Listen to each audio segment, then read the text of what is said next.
اس نے کہا سرکار میں بہت پریشان ہوں۔ فرمایا پریشانی کی وجہ؟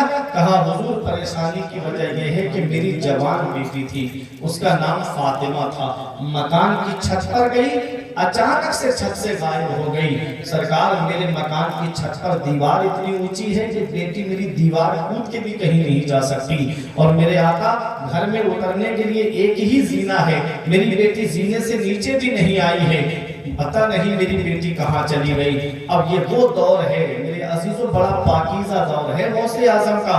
اس دور میں بیٹیاں کہیں جاتی نہیں تھیں، وہاں بڑا پردے کا ماحول تھا، لیکن اس دور کی بات ہے، بتاؤ بیٹی مکان کی چھت سے غائب ہو گئی۔ مرید کہتا ہے حضور میں نے محلے میں جا کر کے بہانے سے اپنی بیٹی کا پتہ لگایا، لیکن میری بیٹی نہیں ملی، رشتہ داریوں میں بھی میں نے بات کی، لیکن کہیں میری بیٹی کا کوئی نام پتہ نہیں ہے۔ سرکار اگر محلے میں پتہ چل گیا میری بیٹی کے بارے میں تو لوگ کس قسم کی باتیں کریں گے؟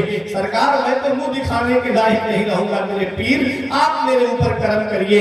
سرکار غوث پاک نے فرمایا پریشان مت ہو، آپ نے اپنی آنکھیں بند کی، اس کے بعد ارشاد فرمایا کرف کے خنجرات میں چلا جا، اور وہاں جا کر ایک گول دائرہ کھینچنا، پڑھنا بسم اللہ بنیت عبد القادر، اور جا کر کے گول دائرے میں بیٹھ جانا۔ رات میں جنات گزریں گے، تیرا کوئی کچھ نہیں کر پائے گا، تو پریشان مت ہونا، ڈرنا نہیں، وہ گزریں گے تیرے پاس سے گزر کے چلے جائیں گے۔ جب جنات کا سردار آئے اور جب وہ تجھ سے پوچھے یہاں کیوں بیٹھا ہے، تب میرا نام بتا دینا کہ میں بیٹھا نہیں ہوں بلکہ بیٹھایا گیا ہوں۔ جب وہ پوچھے کس نے تجھے بٹھایا ہے، تب کہنا کہ مجھے غوث اعظم نے بٹھایا ہے۔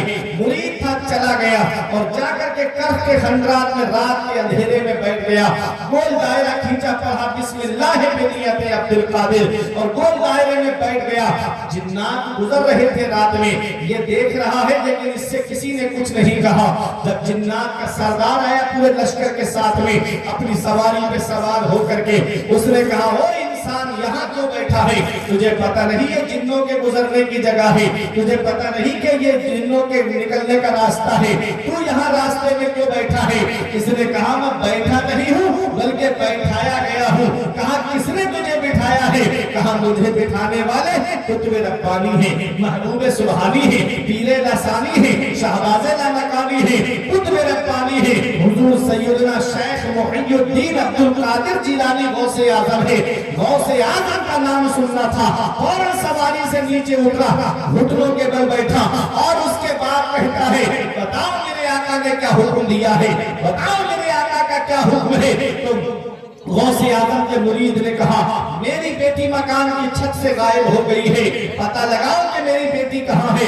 غوث پاک نے فرمایا ہے کہ اس سے کہنا کہ وہ بیٹی کو تلاش کر کے دے۔ جنات کے سردار نے جنات پر نظر ڈالی، کس کی ہمت ہوئی جس نے غوث اعظم کے مرید کی بیٹی پہ غلط نظر ڈالی؟